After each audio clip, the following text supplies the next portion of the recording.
যে ডক্টৰ হিমন্ত বিশ্ব শৰ্মা মুখ্যমন্ত্ৰীৰ অত্যাচাৰত মানুহ থাকিব নোৱাৰা হৈছে।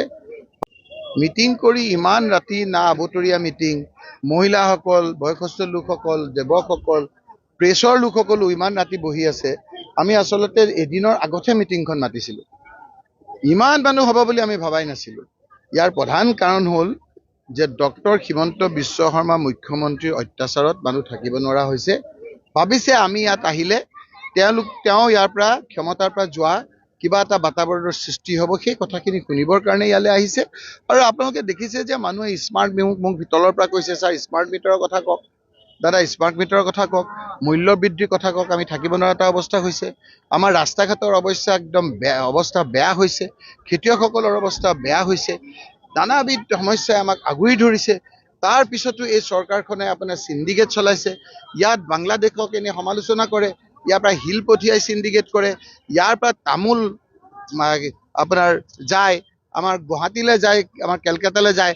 তেওঁলোকে তলৰ পৰা কৈছে যে 35 চিণ্ডিকেট, তাৰমানে পাৰ কেজি 35 টকাকৈ লয়। এই কথাবিলাকৰ অৱসান বিচাৰিছে।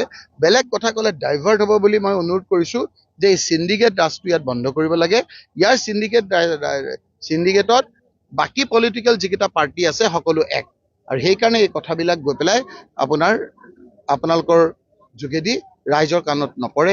ইয়াতে নহয়, ধুবুৰী লোকসভা সমষ্টিৰ অন্তৰ্গত গোলোকগঞ্জ সমষ্টিটো সোণাৰহাটত যিদৰে অবৈধ আপোনাৰ এতিয়া চিণ্ডিকেট চলি আছে, সেই কথাবিলাকৰ আজি আপোনাৰ যেনেকৈ কয়লাৰ খননত আমাৰ মানুহৰ মৃত্যু হৈছে, ঠিক একেধৰণৰ ইয়াত মানুহৰ মৃত্যু নহ'লেও মানুহৰ আপোনাৰ মূল্যবোধৰ অপমৃত্যু হৈছে। এই কথাবিলাক চিণ্ডিকেট ৰাজ বন্ধ কৰিবৰ কাৰণে আমি মুখ্যমন্ত্ৰী ডাঙৰীয়াক দাবী জনাইছোঁ। মিটিং কৰি ইমান ৰাতি না আবতৰীয়া মিটিং, মহিলাসকল, বয়সস্থ লোকসকল, যুৱকসকল, প্ৰেছৰ লোকসকলো ইমান ৰাতি বহি আছে। আমি আচলতে এদিনৰ আগতহে মিটিংখন মাতিছিলোঁ। ইমান মানুহ হ'ব বুলি আমি ভাবাই নাছিলোঁ। ইয়াৰ প্ৰধান কাৰণ হ'ল যে ডক্টৰ হিমন্ত বিশ্ব শৰ্মা মুখ্যমন্ত্ৰীৰ অত্যাচাৰত মানুহ থাকিব নোৱাৰা হৈছে। ভাবিছে আমি ইয়াত আহিলে তেওঁ ইয়াৰ পৰা ক্ষমতাৰ পৰা যোৱা কিবা এটা বাতাবৰণৰ সৃষ্টি হ'ব, সেই কথাখিনি শুনিবৰ কাৰণে ইয়ালৈ আহিছে। আৰু আপোনালোকে দেখিছে যে মানুহে স্মাৰ্ট মোক ভিতৰৰ পৰা কৈছে, ছাৰ স্মাৰ্ট মিটাৰৰ কথা কওক, দাদা স্মাৰ্ট মিটাৰৰ কথা কওক, মূল্য বৃদ্ধিৰ কথা কওক। আমি থাকিব নোৱাৰা এটা অৱস্থা হৈছে। আমাৰ ৰাস্তা ঘাটৰ অৱস্থা বেয়া হৈছে, খেতিয়কসকলৰ অৱস্থা বেয়া হৈছে, নানাবিধ সমস্যাই আমাক আগুৰি ধৰিছে। তাৰ পিছতো এই চৰকাৰখনে আপোনাৰ চিণ্ডিকেট চলাইছে। ইয়াত বাংলাদেশক এনে সমালোচনা কৰে, ইয়াৰ পৰা শিল পঠিয়াই চিণ্ডিকেট কৰে, ইয়াৰ পৰা তামোল আপোনাৰ যায়, আমাৰ গুৱাহাটীলৈ যায়, আমাৰ কেলকাতালৈ যায়। তেওঁলোকে তলৰ পৰা কৈছে যে 35 চিণ্ডিকেট, তাৰমানে পাৰ কেজি 35 টকাকৈ লয়। এই কথাবিলাকৰ অৱসান বিচাৰিছে। বেলেগ কথা ক'লে ডাইভাৰ্ট হ'ব বুলি মই অনুৰোধ কৰিছোঁ যে এই চিণ্ডিকেট ৰাজটো ইয়াত বন্ধ কৰিব লাগে। ইয়াৰ চিণ্ডিকেটত বাকী পলিটিকেল যিকেইটা পাৰ্টি আছে সকলো এক। আৰু সেইকাৰণে এই কথাবিলাক গৈ পেলাই আপোনালোকৰ যোগেদি ৰাইজৰ কাণত নপৰে। ইয়াতে নহয়, ধুবুৰী লোকসভা সমষ্টিৰ অন্তৰ্গত গোলোকগঞ্জ সমষ্টিটো সোণাৰহাটত যিদৰে অবৈধ আপোনাৰ এতিয়া চিণ্ডিকেট চলি আছে, সেই কথাবিলাকৰ আজি আপোনাৰ যেনেকৈ কয়লাৰ খননত আমাৰ মানুহৰ মৃত্যু হৈছে, ঠিক একেধৰণৰ ইয়াত মানুহৰ মৃত্যু নহ'লেও মানুহৰ আপোনাৰ মূল্যবোধৰ অপমৃত্যু হৈছে। এই কথাবিলাক চিণ্ডিকেট ৰাজ বন্ধ কৰিবৰ কাৰণে আমি মুখ্যমন্ত্ৰী ডাঙৰীয়াক দাবী জনাইছোঁ।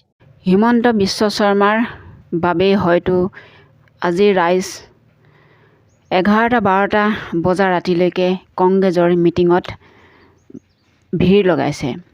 হাজাৰ হাজাৰ মানুহ আহি কংগ্ৰেছৰ মিটিঙত উপস্থিত হৈ আছে ৰাতিৰ এডোখৰলৈকে। গতিকে বন্ধু বান্ধৱীসকল, হয়তো 2026 চনত বিজেপি দলে পৰাজয় কৰিব, সেইটো খাটাং হৈ পৰিছে। গতিকে ভিডিঅ'টো চাই কেনে পালে কমেণ্টত জনাব, আৰু লগতে চেনেলটি ছাবস্ক্ৰাইব কৰি থৈ যাবলৈ একেবাৰে নাপাহৰিব। আহিবলগীয়া ভিডিঅ'সমূহ প্ৰথমবাৰৰ বাবে আপোনালোকে পাবলৈ সক্ষম হ'ব। গতিকে আজিলৈ আহিলোঁ। Bye bye. জয় আই অসম।